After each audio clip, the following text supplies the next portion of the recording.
रामनगरी अयोध्या में भाजपा को मिली करारी शिकस्त को सनातन धर्म में विश्वास रखने वाली देश की जनता स्वीकार नहीं कर पा रही है। सोशल मीडिया पर अयोध्या की हार को लेकर तीखी प्रतिक्रिया आ रही है और लोग अयोध्यावासियों को जमकर कोस रहे हैं। हर सोशल प्लेटफॉर्म पर यूजर इस करारी हार के लिए जिम्मेदार फैजाबाद के मतदाताओं पर अपना गुस्सा निकाल रहे हैं। अयोध्यावासियों को उनके नातेदार, रिश्तेदार, मित्र फोन करके असहज कर रहे हैं। वहीं इस पर अनेक संत भी अपनी प्रतिक्रिया दे रहे हैं। हमारे अयोध्या संवाददाता ने इस पर कई लोगों से बात की। देखिए, मर्यादा पुरुषोत्तम भगवान श्री राम की पावन जन्मभूमि अयोध्या है। ये दुखद रहा कि जिसने राम मंदिर बनाया उनका प्रत्याशी हार गया और जिसने राम भक्तों पर गोली चलाया उसका प्रत्याशी जीत गया। लेकिन इसके पीछे जो विपक्ष का गणित रहा, विपक्ष में चूंकि सपा कांग्रेस का गठबंधन रहा तो मुस्लिम वोट एकजुट जो है भाजपा के विरोध में गया। दूसरा, यादव वोटर एकजुट गया। तीसरा जो है कैंडिडेट उनका वो जान करके एससी चुने थे तो दलित वोटों को ले लिए। तो जो उनका गणित रहा, कुछ यहाँ तोड़ फोड़ होने के कारण व्यापारी भी कुछ नाराज था तो वह भी जो है वोट भाजपा को नहीं दिया। तो कई कारणों से यहाँ भाजपा, थोड़ा लल्लू सिंह 10 साल से सांसद थे तो लोग चाहते थे कि इस बार कोई नया चेहरा हो। तो एक कारण नहीं, कई कारण था। हालांकि ये बात अलग है, भाजपा जीत यहाँ से हारी है, लेकिन 6 महीने के अंदर फिर उपचुनाव होगा। भाजपा जो है तो 5 लाख प्लस वोटों से जीतेगी। जो अभी जो है सपा से सांसद बने हैं वो अत्यंत वयोवृद्ध बुजुर्ग हैं, महीने 2 महीने की ही वो मेहमान हैं। हम कोई शराब नहीं दे रहे हैं, हम कोई बद्दुआ नहीं दे रहे हैं, हमारी कोई दुर्भावना नहीं है।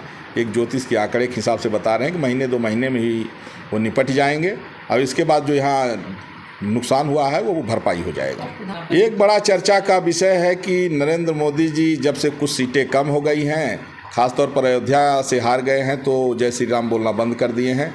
ये लोगों में एक चर्चा का विषय बनता जा रहा है। तो अयोध्या से मैं तपस्वी छावनी पीठाधीश्वर जगत गुरु परमहंस आचार्य एवं विश्व हिंदू सिख महापरिषद का मैं अंतर्राष्ट्रीय अध्यक्ष, मैं नरेंद्र मोदी जी को तीसरी बार प्रधानमंत्री बनने की बधाई भी देता हूं। और ये मैं आशा करता हूं कि वो जय श्री राम बोलते रहेंगे, क्योंकि जब 2 सीटें हुआ करती थी भाजपा की तब से वो जय श्री राम बोलना शुरू किए थे भाजपा वाले। और आज सबसे बड़ी पार्टी, आज तीसरी बार इंडिया की सरकार बन रही है, राम जी की ही कृपा है। ऐसा ना हो कि कुछ सीटें कम होने के कारण भगवान का नाम लेना कम न करें। राम नाम से पत्थर तर जाते थे, राम नाम से ही भाजपा का वजूद है। और जो कुछ सीटें कम हुई हैं इससे जो और जनप्रतिनिधि हैं वो जनता के बीच में नहीं जाते थे, जनता के दुख सुख नहीं सुनते थे, जनता का काम नहीं करते थे। इससे लोगों में आक्रोश था। लेकिन कई स्टेट, मैं बताऊँ, गंगा के किनारे रहने वाले गंगा नहीं नहाते हैं, लेकिन हज़ारों किलोमीटर दूर से आके लोग गंगा स्नान करते हैं। तो राम मंदिर का असर भले उत्तर प्रदेश में कम हो, लेकिन जैसे एमपी की पूरी सीटें आ गई, हिमाचल की पूरी सीटें आ गई, दिल्ली की पूरी सीटें आ गई, तो कई स्टेट ऐसे थे कि पूरी भाजपा को मिली है। और राम मंदिर का असर देश के साथ साथ पूरी दुनिया में है। राम जी का आशीर्वाद मोदी जी पर है, इसलिए जय श्री राम मोदी जी बोलते रहें। एक महिला कांस्टेबल ने अभिनेत्री एवं भारतीय जनता पार्टी की सांसद कंगना रनौत को धोखे में जाकर के एक थप्पड़ मारा। यह बहुत गलत है। उस महिला कांस्टेबल ने कहा कि 4 साल पहले 2020 में जब किसान आंदोलन चल रहा था, उस समय कंगना ने एक बयान दिया था कि 100 रुपये लेकर के महिलाएं किसान आंदोलन में जाके बैठ रही हैं। और उस महिला ने कहा कि मेरी माँ भी थी, तो उसने कहा मुझे आक्रोश था। तो मैं ये पूछना चाह रहा हूँ कि 2020 की जब घटना है तो 2020 में अगर उसे संविधान पर विश्वास था तो विधिक कार्रवाई कराती, FIR दर्ज कराती। और अगर संविधान पर विश्वास नहीं था, गुंडागर्दी करना था, तो उसी समय जाती कंगना के पास थप्पड़ मारने के लिए। 4 साल तक खामोश रही और इसके बाद वर्दी पहन करके, वर्दी का दुरुपयोग करके और जा करके थप्पड़ मार रही है चुप्पे से, कायरों की तरह। तो यह कायरता की, नीचता की पराकाष्ठा है।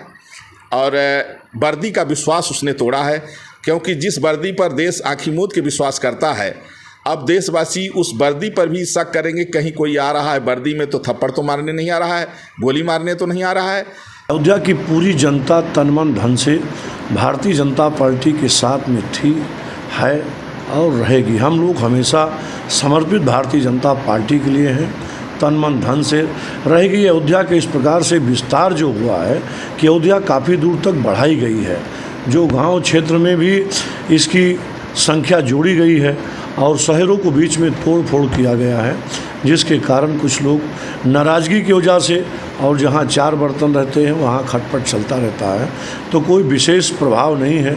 इस बार जो है भारतीय जनता पार्टी नहीं आई है, लेकिन पूर्ण रूप से अयोध्या वालों को इसमें किसी प्रकार से कसर किसी प्रकार से नहीं छोड़ा गया, क्योंकि जितने अयोध्या क्षेत्र के लोग हैं वो तन मन धन से समर्पित थे और समर्पित रहे नहीं भारतीय जनता पार्टी की ओर से, और कोई विशेष बात नहीं है।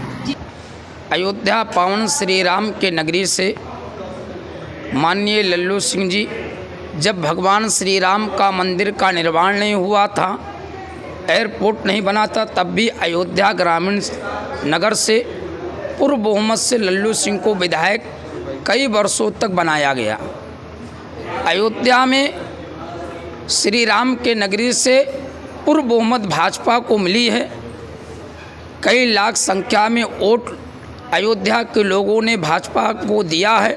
माननीय लल्लू सिंह जी को कुछ ग्रामीण क्षेत्रों से उनका वोट कटा हुआ है, जिसमें अयोध्या से लेकर के 5 विधानसभा इसमें आते हैं। रदौली है, दरियाबाद है, बीकापुर है, फिर अयोध्या है। तो अयोध्या से वो जीते हुए हैं। बाकी कई जगह जो ग्रामीण क्षेत्र है वहाँ से उनको वोट कम मिला है, इस कारण से उनका हार हो गया है। अयोध्या से अयोध्या के जो लोग हैं, अयोध्या के संत महात्मा, अयोध्या के व्यापारी में सभी लोगों ने उनको वोट दिया है। जी, जैसे कहा जाता है, इस समय आप सोशल मीडिया पे देख रहे होंगे, लोग लिख रहे हैं कि आप अयोध्या जाइए तो वहाँ के लोगों से प्रसाद न खरीदिए, वहाँ रुकिए ना, वहाँ कोई खरीदारी ना करिए, तो उन लोगों को आप क्या जवाब देना चाहेंगे? देखिए, ये तो गलत बात है। प्रभु मर्यादा पुरुषोत्तम राम की भूमि है। अयोध्या सतपुरी है, माया मुचदा कांत की अवंत का सतपुरी, ये सतपुरी है। सतपुरी एक धर्म की नगरी है, 4 धाम सतपुरी है। जो अयोध्या में प्रभु राम का दर्शन करेंगे वो हनुमान जी को लड्डू नहीं चढ़ाएंगे, भगवान को प्रसाद नहीं चढ़ाएंगे, ऑटो से दर्शन नहीं करेंगे, तो अयोध्या का जीविका कैसे चलेगी? ये बात गलत है। लोग को जो अंधकार है कि अयोध्या के लोगों ने वोट नहीं दिया, गद्दारी का ऐसा जो शब्द कहते हैं, ये गलत बात है। पूरे अयोध्या के लोग, जब मंदिर नहीं बना था, 3 बार विधायक माननीय लल्लू सिंह जी को, जब अयोध्या में सड़क नहीं था, कुछ नहीं था, तब भी अयोध्या की जनता, जब कोई भाजपा को नहीं पूछता, तब भी विधायक उनको बनाता था। आप देख लीजिए, इसका परिणाम है 3 बार वो जो है विधायक पहले बने, उसके बाद 2 बार सांसद बने। इसलिए अयोध्या की जनता हमेशा सदा भाजपा का था और भाजपा का रहेगा।